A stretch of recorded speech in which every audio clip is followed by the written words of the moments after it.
So Lori and John, you're both lawyers working in different fields. Let's start with you, Lori. How did you two first meet? And when did you start noticing you were having two different stands on your views of politics? Sure, thanks, Kara. We actually met in law school. I'd grown up in Western Illinois and went down to University of Georgia for law school. And John had grown up all around the South and ended up at University of Georgia for law school. So we met down there. I think the first difference I noted was not so much political, but more because, I wasn't particularly politically active then, but of course I was experiencing a lot of differences being a Northerner in the South. And certainly that, with John, I noticed those differences as well. So that was really the first differences that we had to navigate more than political differences, actually. Mm-hmm. Okay. And John, that first sense of difference, right, didn't discourage you from continuing your relationship. How was your journey?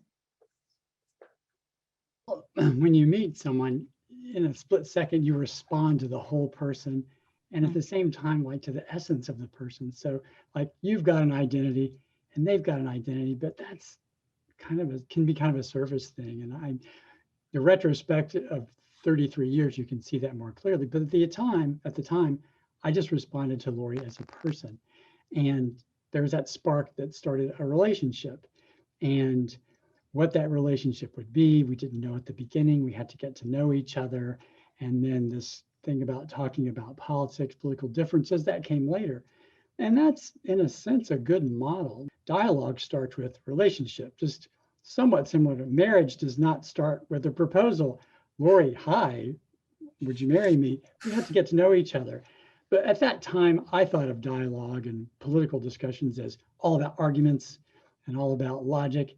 And it took me, many years to delve into the reality of dialogue being a relationship-based thing that starts. It has to start with an assumption of trust, of mutual respect. And it took many years for me to learn that. With Lori, after we were married, these political issues started to come up. And so, for instance, we had this disagreement about the Equal Rights Amendment. And it's a kind of a test of that trust a little bit in that relationship. But I have to assume, I knew I couldn't dismiss what she was saying because she's a person I loved and respected. And so what she said, I couldn't just dismiss the way I would say someone writing in the newspaper. And because of that relationship, that dialogue, although sometimes painful, took place. Right. What helped you in that dialogue?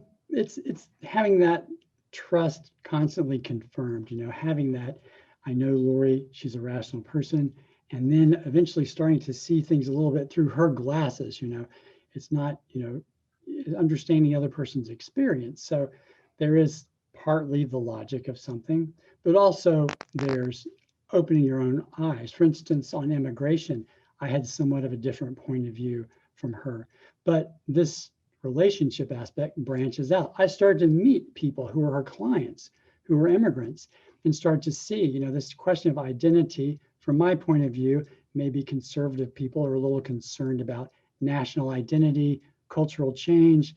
Do these guys understand our political system? And I come to know these guys and find out they've not just similar ways of looking at things, but they're here because they understand things quite well and they want to be here. And we have so much in common. I don't want to make it seem trite, like we just have a big party, everyone gets to know each other, but that's the start. I mean, if you don't respect the other person, don't get to know their experience, you can't really have a good dialogue that's other than superficial. And it's important to try to enter into that person's experience. That's what I found in talking to immigrants, how much our points of view were similar. We still had plenty to talk about. We didn't just automatically agree, but it certainly was a great basis for starting dialogue. Great, thank you. Can I jump in, Kiara, just to say I agree with everything John said, but another thing that has helped me in this and in all kinds of dialogue is, as a Christian and being a member of the Focolare movement, I learned, it took a long time, but I learned that the pain that we feel when we don't agree with someone who we love, because sometimes it would be very, we don't want to paper over it like it was so easy. There were times when it really was not easy at all. And I was very frustrated that, someone I loved could believe this, or whatever, or didn't see my point of view, or that kind of thing. But, like John said, because you're starting out in a relationship of love, you know that you love that person, but sometimes, it's really painful not to agree with them. And that's true with other family members and that kind of thing. So I was finally, I was able to see that, that pain is the pain that we see, that we share, with Jesus's sacrifice for us on the cross. And so in seeing it that way and seeing it as another way that Jesus is entering into our relationship, that's a way that we can, that I finally was able to, kind of go beyond that and say, okay, I can't see how this is going to turn out well, but I'm going to trust and believe that it will.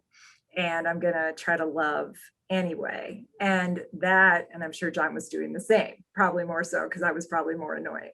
But, that I think has been a really big help. And I think it's something harder to talk about in the national debate.